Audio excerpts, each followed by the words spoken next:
Hello, you sleepy owls. Welcome to another dreamy episode on the 3 a.m. Scholar, your late-night passport to history, where sleepy facts and fandoms collide like idols at a year-end music show.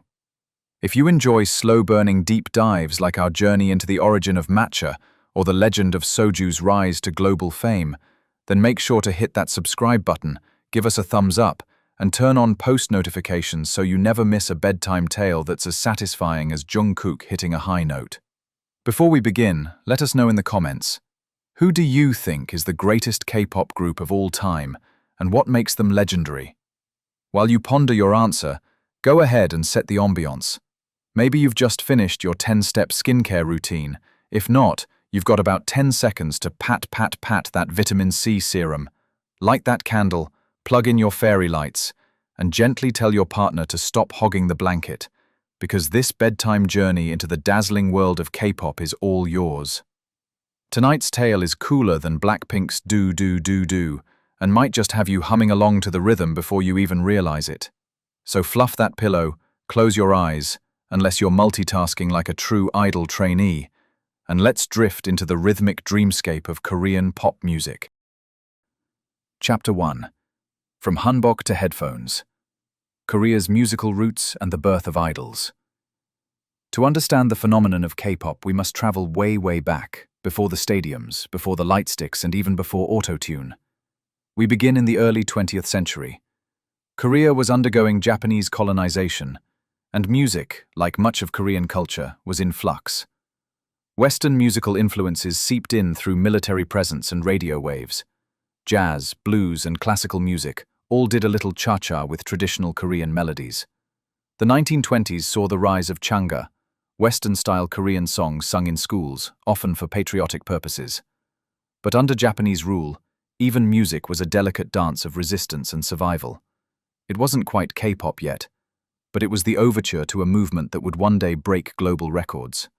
One star of the era was Park Chun-seok, often called the father of modern Korean music composition. He didn't have flashy backup dancers, but his influence on pop ballads is undeniable. If K-pop had a great-great-grandparent, it would be trot, a genre born in the 1950s, with a bouncy beat and lyrics that could make you cry into your kimchi. Think of trot as Korea's answer to country music, with the drama turned up to 11. It's not oppa Gangnam Style, but it laid the emotional foundation. Fast forward to the 1990s. In 1992, Seo Taiji and Boys exploded onto the scene with I Know, Nana Ryo, blending rap, hip-hop, and techno in a way that turned Korea's music scene upside down. They weren't just performing, they were transforming. This ushered in Korea's idol era. Companies like SM Entertainment, YG, and JYP began developing artists through rigorous training systems. It wasn't just about singing, it was about dancing, dieting, enduring reality TV, and looking effortlessly cool 24/7. In 1996, HOT became the prototype idol group, followed by GOD, Sex Keys, and SES. And with that, the Idol Factory was open for business. Chapter 2. The First Wave. Fan Culture, Fandom Power, and the Road to Asia. The early 2000s marked a turning point, not just for Korean pop, but for Korea's cultural footprint on the world. As Korea began to recover from the 1997 financial crisis, the government looked to something unconventional for a boost: its own pop culture. The Ministry of Culture began funding cultural exports, setting the stage for the Hallyu wave, or Korean wave. And leading that wave? K-pop. Boa, Kwon Boa, affectionately known as the Queen of K-pop, was a teenage prodigy, groomed for the Japanese market by SM Entertainment. She released Japanese-language albums, appeared on Japanese talk shows, and charted on the Oricon charts like no Korean artist before her. Her success proved K-pop could travel, and triumph, abroad. Rain, Jung Ji-hoon, under the guidance of JYP, became Korea's first pan-Asian superstar. With smoldering looks, mesmerizing performances, and hit dramas like Full House, Rain danced his way into hearts from Seoul to Singapore. Then came the supergroups: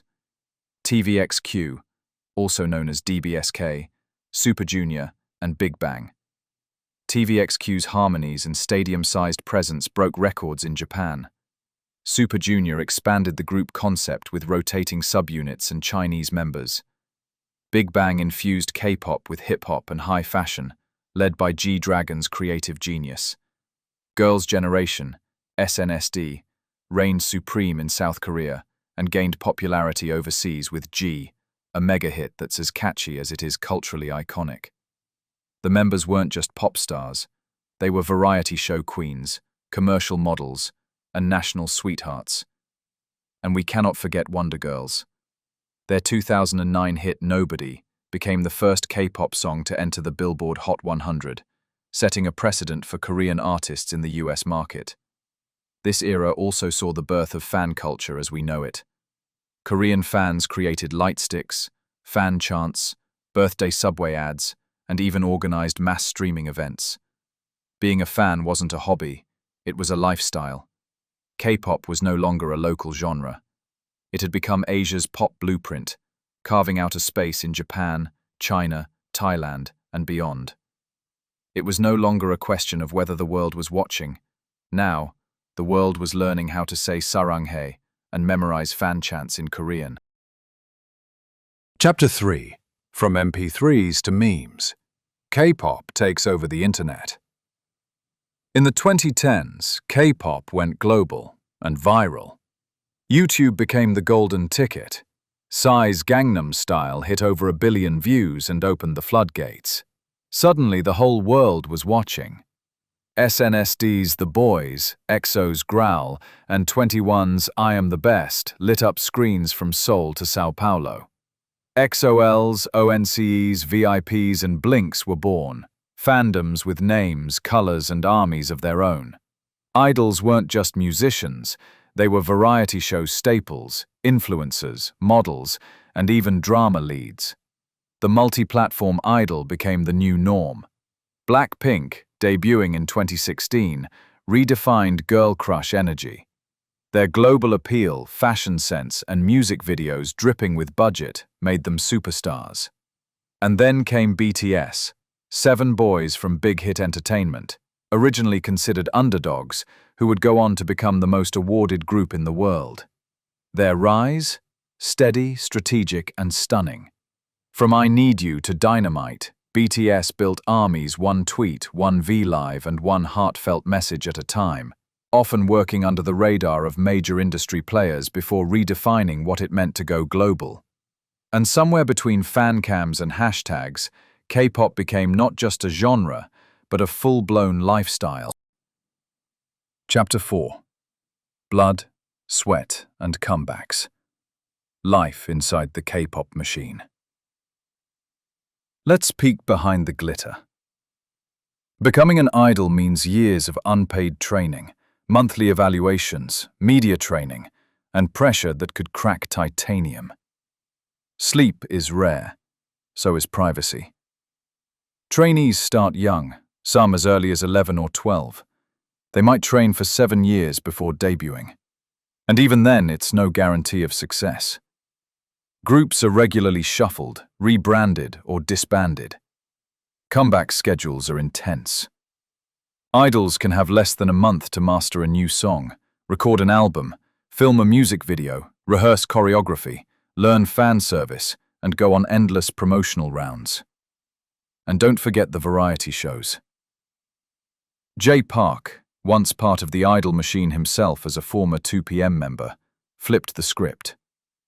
After going solo and founding AOMG and Higher Music, he helped diversify Korea's music scene, bringing hip-hop and R&B into greater prominence and showing that alternative paths to stardom were possible. But it's not all sparkle and sadness. The tight schedules often forge friendships deeper than the lyrics of a ballad. Groups become family. Fans become purpose. And amidst it all, they keep dancing. Chapter 5. Storms and Starlight. Controversies, confessions, and community. Even paradise has plot twists. K-pop has faced its share of controversies, from dating scandals, gasp, to contract disputes, mental health battles, and systemic criticisms. The slave contracts of the early days have slowly evolved thanks to lawsuits and public outcry. In recent years, idols have spoken out about depression, anxiety, and the toll of fame. Some groups, like Twice, have taken hiatuses to prioritize health. Others, like Shiny, have weathered unimaginable grief with the tragic loss of Jonghyun. Yet through all this, the fandom remains a powerful, often healing force. Fans organize charity drives, plant forests, fund scholarships, and trend hashtags that can't be ignored. The K-pop community is vast, loud, and surprisingly soft-hearted. Whether it's defending their bias or translating a V-Live stream in real time, K-pop stans are unmatched. Chapter 6. The Future. From Virtual Idols to Global Legacies. K-pop isn't slowing down, it's evolving, faster than a comeback teaser drops on Twitter. We're entering the 5th generation of idols, and it's not just about polished choreography or catchy hooks anymore. It's about global strategy, cultural hybridity, and the blending of technology and humanity. Take aespa, for example.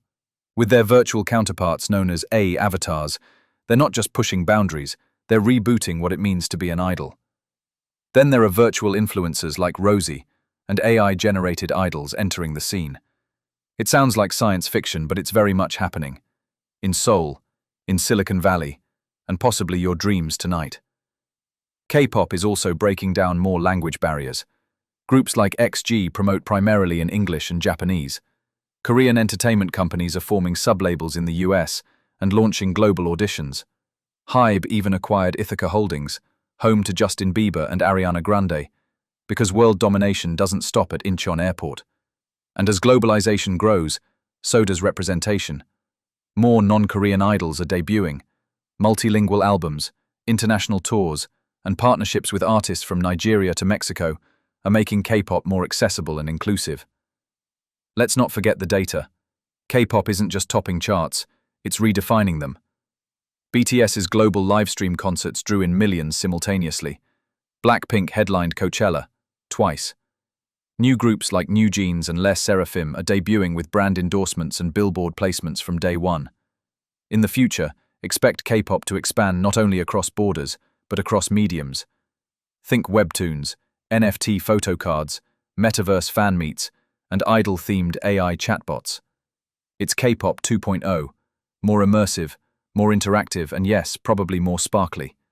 But no matter how high-tech it becomes, the heart of K-pop is the same. Storytelling, connection, and a good beat to cry or dance to. If you're still here with us at the 3 a.m. Scholar, whether wide-eyed or half-snoring, you deserve a standing ovation, or at least a slow clap under your blanket. Thanks for tuning in to this rhythmic journey through decades of Korean pop, fashion, fandom, and finger hearts. Don't forget to subscribe if this bedtime story helped you unwind or taught you something new. Tap that thumbs up like you're voting for your bias in a music show, and let us know in the comments what K-pop topic we should explore next. Sleep tight, and remember, if anyone tells you K-pop is just a phase, tell them, even BTS started with No More Dream, and look where dreaming got them. Good night, sweet army. See you in the next episode.